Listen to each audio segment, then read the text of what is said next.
kining buhat or trabaho bisag unsa pang klasiha sa trabaho doon na gid unta siya gitawag og salvific dimension, kana bang makaluwas nga kuan tumong lingay mong tupad na makaluwas ng imong trabaho.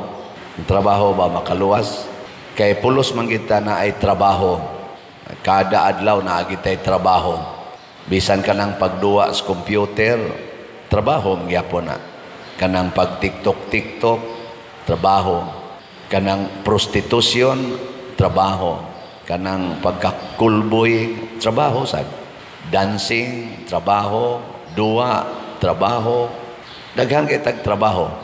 Pero ang pangutana, makaluwas ba? Makahatod ba na nimo sa kaluwasan labi na gyud sa imong kalag? Muna si Jesus nasiyak ang mga tao tungod kay anak raman siya og panday. Unya si San Jose hilom rasad kaayo, pobre kaayo.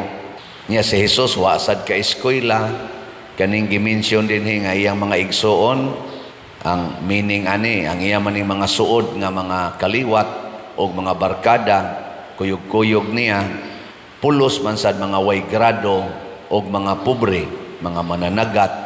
Pero sa ilang trabaho, ni resulta sa pagkahimo nilang magsasangyaw sa kaluwasan, lawas o kalag. Mao na siya tinuod nga trabaho. Kita karon labi na ta mga Filipinos, mga ilang kong pasaylo sa ato mga online nga mga parishioners nga naaditos gawas nasod pertirabang tabang ninyo din sa atong simbahan. Pero nganong mamiya mangitag nasod aron lang gyud mo trabaho tungod kay ang usahay gyud ang atong nakita kana ra gyung kwarta, kay mao maginay bunga dayon sa trabaho, kwarta. Wa gani kwarta di ko mo trabaho diha. Ana, gilingay mong tupad. Yung nasakto ra ka sweldo. Sakto ra imong sweldo. Sakto ra.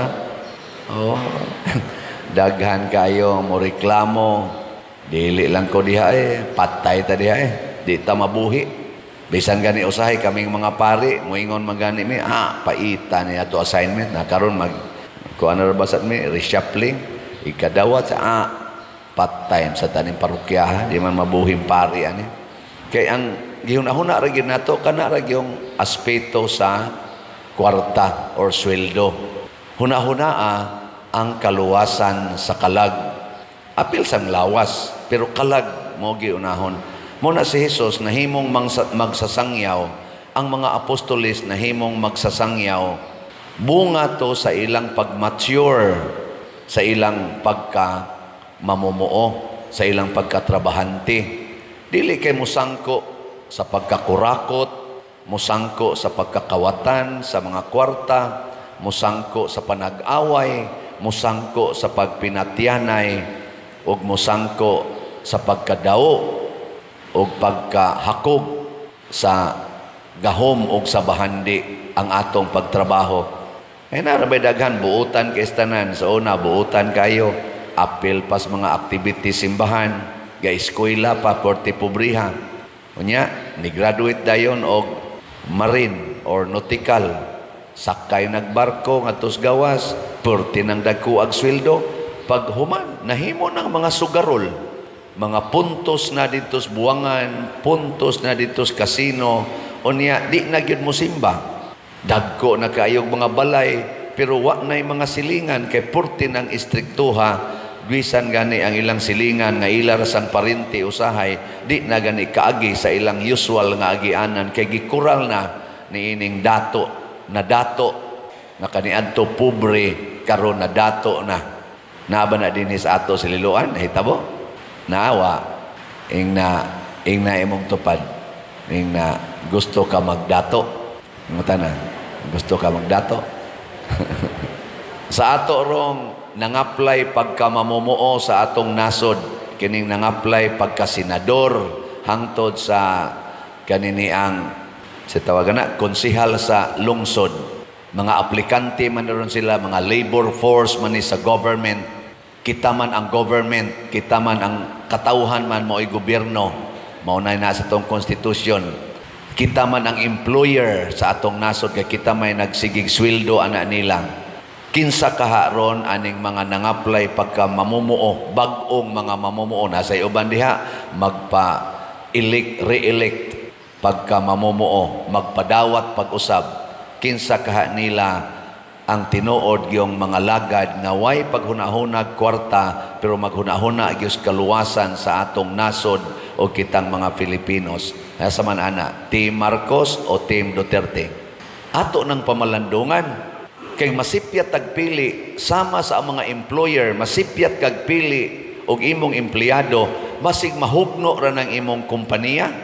Kay di man na mulaban sa kompanya, mangawat na diha sa kompanya, gubon pa ng imong produkto. Para karon gud mga Filipinos, unsa may nangaguba nato karon, atong relasyon wala na tay gitawag og patriotism. Kana bang gamahal sa atong nasod, kutob na lang tas baba og aksyon nga ana-ana ang mamatay ng dahil sayo. Yano-yanoho na lang nato ganig pada ngadto laing nasod ang ato kunuhay mga dunay kaso dinhi, adto naman ipa priso sa laing mga nasod, adto na mas laing korte nato ipahusay nga porti man ta kadaghana sa atong mga empleyado dinhi sa atong laing level sa atong hustisya, sa atong korte. Gasige man tag sweldo ana nila.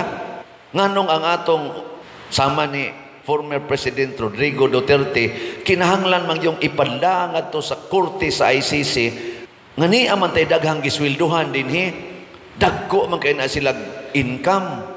Isip mga mamumuo sa atong nagdakpadagan sa atong hustisya, ingon ana ta ka guba karon. Yan na nasa gani kunoy lain nga dakpo na sad sa ICC kay ipadana sad kuno didto. Lipay kay tana nga nangaguba na ta kay ngano man kasagaran sa naglingkod sa ato karong pangagamhanan kuno nga in reality empleyado sa atong nasod, empleyado sa katawhan, pulos mga yawanon. Kwarta ang gihuna-huna, dungog ang gihuna-huna, gahom ang gihuna-huna, mauna ang yawanon nga mga empleyado. Muna kaniya to mga batanon karon, pag una-huna na mo unsay buhaton sa mga batanon in relation sa atong kapistahan ni San Vicente Ferrer, nakahuna-huna dahil may pag-meeting-meeting na mo, ato ni silang patrabahoon, kanang manglimpyo ba? Kay daghan ro mga batanon, mga hugawan. Oh, di na gani ka mao manglaba, mga babae gani, mga dalaga na, siksik ayo iniglakaw, nindot kay tan-aon, pero igadto ni mos kwarto, murag bahis milo Nimaho lang ang mga bulingon, way laba-laba. Congratulations sa mga babae nga karon, mga batanon nga mga babae nga purti pag yun maayuha mo limpyog balay. Ako daghan naman kog mga balay giblisingan, na ay mga dalagang anak, inigsod na ko sa kwarto. So, mag-blessing ko, hugaw man. Daghan man yung mga kwaknit din Ano bang patakalag sa buong, patakalag sa buong mailhan man na ni mo sa baho. Nga nabitang igabli ni mo sa kwarto or sa balay, ang musugat ni mong baho, mailhan ni mo limpyo ba ang balay or hugaw. Bisa sa kwarto, dinigan ni sa ato, naman tayo mga in-house din Inigsod na ko sa kwarto, mahibaw dyan ko nga. Mga hugawan ng kapuyo din Ang musugat ni mo, sakit sa ilong. Amo na karon ato silang gitudloan. Congratulations ang atong PYCC, ang atong mga iski, manglimpyo kuno sila sa atong daan ngadto nya ila pag yung dekoritan. Pagpakan nato ato mga youth Inaoton ta dugay pa mo mga matay. Mo na si San Jose, way tingog, sige lang trabaho, pero ang mensahe sa iyang kinabuhi makaluwas, ang iyang pagpaubos, ang iyang pagka-maunungon, ang iyang pagka-maalagaron. Wa maghunahunag kwarta, gitudlo na niya sa iyang anak, gitudlo sa iyang mga anak, nganhi sa iyang mga disipulo, hangtod karon gitudlo na. Ako gani, natandog ko sa namatay nato nga Santo Papa, si Pope Francis. Katubang mga gipangsulti ba pagkamatay na niya. Una, ang iya ragyong kwarta nga nakitaan na iya gyud $100 ragyod sa iyang pagka-alagad sa simbahan hangtod na abot na siya pagka Santo Papa. $100 ra ang matawag niya nga iyang kwarta. Nya dunay mga bank accounts nga nakahingan sa niya. Iya sa tong gihimuag last will kuno nga gi-donate niya sa charitable work sa simbahan. Mga almost 200,000 euros. Mura ba gisiro gid niya iyang kaugalingon. Liwat gid siya ni St. Francis. Munang gidaan niya kay Bergoglio. Sa atin siya? George Bergoglio. Tingin niya iyang tinodnan. Jorge Bergoglio. Niya ang iyang gigamit nga pontificate name niya sa iyang pagkasanto Papa, Francisco or Francis. Munang Pope Francis kay iyang idol si St. Francis of Assisi nga mibiya pod sa ilang kaning bahandi aron mo alagad. Muna kon ato ning i-relate sa atong mga worker sa gobyerno, atong pilion karon ang kana mga tao nga dili hangol og kwarta. Pero kanang sigig pangwarta, labi na ginang sigig panghatag og kwarta panahos eleksyon, di na nato butaran kay mga naong nagkwarta.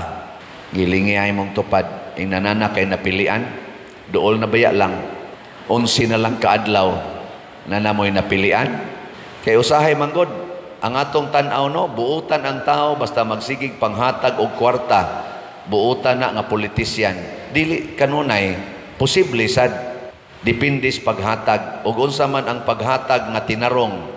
Una, pinasubay sa balaod. Balaod sa atong Philippine Constitution o sa mga specific laws. Pinasubay sa balaod. Ikaduha, transparent. Na ay transparency ang pag-release o kwarta o pagpanghatag o kwarta. Ikatulo, dili niya ibandilyo ang iyang pangalan sa pagpanghatag o kwarta. Giusbo na to. Unsaon to? Nga tinuod ning empleyaduhas nasod nga maayong paghatag o kwarta, pinasubay sa balaod, sa established law na to, ang iyang pag-release o kwarta, transparent siya sa iyang pag-account, sa iyang gi-release nga kwarta, why corruption, why focus-focus, o niya inikatapusan, katulo, dili niya ibutang ang iyang pangan diha nga kunuhay siya ng hatag anang kwartaha o anang mga butang nga gigastuhan nato kwarta. Kana muna itong pilion ug naa man na sila gikan sa pagkasenador hangtod karon sa konsehals lungsod. Masipyat gani tag employ, patay kita. Hibaw na ba mo pila nay utang sa atong nasod? Bunga aning mga nangalagad sa atong nasod as of this year, akong nadunggan 16.6 trillion pesos na. Nya napay umaabot nga mga more or less 1 trillion nga utangonon pa. Ana, sumabot yun 17 trillion kapin. Pagkadako ang utanga. Kamong mga youth karon, kamo mo'y mag-abaga sa pagbayad ana. Kay kaming mga senior citizen, di na mamipaninglan. Kamo maoy paninglan. Kami may nusa naman ning among na naman may discount. Wa naman sad may taxes kayo. Free mami anang taxes. Kay kuan lagi tiwasuno na lagi sad. Labaw na ni dinhing galisod naglakaw. Kamo mga lagsik karon. Lagsik pa kayo. Ang inyong kinabuhi, ang inyong mga anak o ang inyong mga apo mo'y mubayad aning 17 trillion. Nganong didako man ang utang sa Pilipinas. Nya wa man tay nakita kayo nga kauswagan sa pagkakaron. Na ano'y daghang lunop, na ay daghang landslide, na ay daghan nga mga gubaon pa kaing mga daan, mga farm to markets roads, nipis kaayo, gagmay sad kaayo ang kadaghanan. Nagay lugar na mo dito sa Kahugan, ako lang gining mensyonon. Mabati man gani na mong sirbato sa sakyanan diha sa Guadalupe, anang simbahan, ngadto sa amo, mabati ra. 6 kilometers ra guna. Hangtod karon wa gina maablihigdan, kaupat na nagahata-hata nga ablihagdan, hangtod karon wa lang gyapon. Ang nagasto na ko diha anang pahimo anang daan, sukad ko nagdupa-dupa na ordin ko atong 2004. Ako'y nagpasiminto-siminto dito sa daan. Aron lang yun makaagi ang motor. Karon kaagi ng motor. Ubay-ubay na yung nangahog nila sa pangpang dito. Nangatumba. Kay dangog biya kayo inikuan. Nya, pero agwanta lang dito. Sige ko gasto dito, aning kuha aning dupa-dupa, sobra na siguro mga 3 million or 4 million ang nagasto na ko ana, kanang daan nga to. Pero ang ato, mga naglingkod sa gobyerno, sige lang hata-hata dito og himo kuno higdan, pero inighuman, malibon ra. Wagi daan na himo nga 4-wheel. Mabati ra na mo ang serbato sakyanan. Tuol ra gyud kayo. Nganong naingon ana man na, tungod kay ang kasagaran, pili-pilion lang o kinsay agian, kinsay adtuan, basta wa mi suod diha, di ko makabenepisyo, nganong ako manang haguan. Ingon ana, ang atong partisan, patron, sana, politics by patronage. Kung wa ko'y makuha diha, wa ko'y utang kabubuton diha, di ko na alagaran. Mangita tag mga leaders nga mo alagad gyud sa tibuok Pilipinas. Kana bang inig kalingkod na nila? Pilipinas gyud ilang alagaran, Pilipino ang ilang alagaran, dili partido, dili pamilya, dili kaliwat ang ilang alagaran. Mauna si San Jose. Ang trabaho ni San Jose para sa kaluwasan sa tanang katawhan.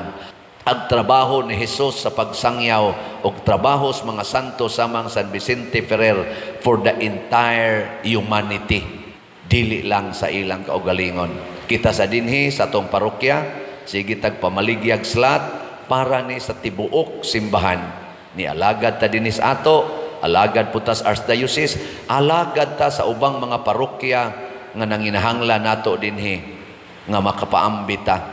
Hilinga imong tupad na Mayo 3 sa atong pista, Mayo 1 na ron, pila na slot imong napalit. Pila na, wag yapon ka kapalit. Oh, wag may kapuslanan. Gabi dito basketball o gabi ga basketball diha sa first game o sa second game, pulos-pulos gyud hapit magsukmagay ang mga players. Nya unsa may gihangyo sa mga coaches o sa mga officials, magduwa lang ta, di ta mag-away. Ngano moabot man kita ng away? Magduwa lang ta. Ngano man? Tungod lagi kay ang ilang duwa para sa akong personal nga tumong, dili para sa tanan. Di jud ka makig-away basta para sa tanan. Kinahanglan bagyong mag-away ang Team Marcos o Team Duterte para mulambo ang Pilipinas? Kinahanglan kitang magpinatyanay, kinahanglan kita magsigi anang impeachment, kanang siging papriso, kinahanglan kita ana magdinautay to the max nga pulos man ta mga Filipinos. Niingon ra bas Kristo, ang nasod nga mag-unay away mahugno, ang pamilya nga mag-unay away mahugno, ang gingharian nga mag-unay away mahugno. Nganong di man ta maminaw ani mga leaders kuno, mga elected officials labi na gyud sa Pilipinas, nganong ipadayon man ginang away kanang pagka-vindictive nga mga kinaiya tungod na kay wa patamaliwat ni San Jose nagtrabaho para sa kaayuhan sa kalag, dili lang iyang kalag kung dili sa tibuok yung katawhan.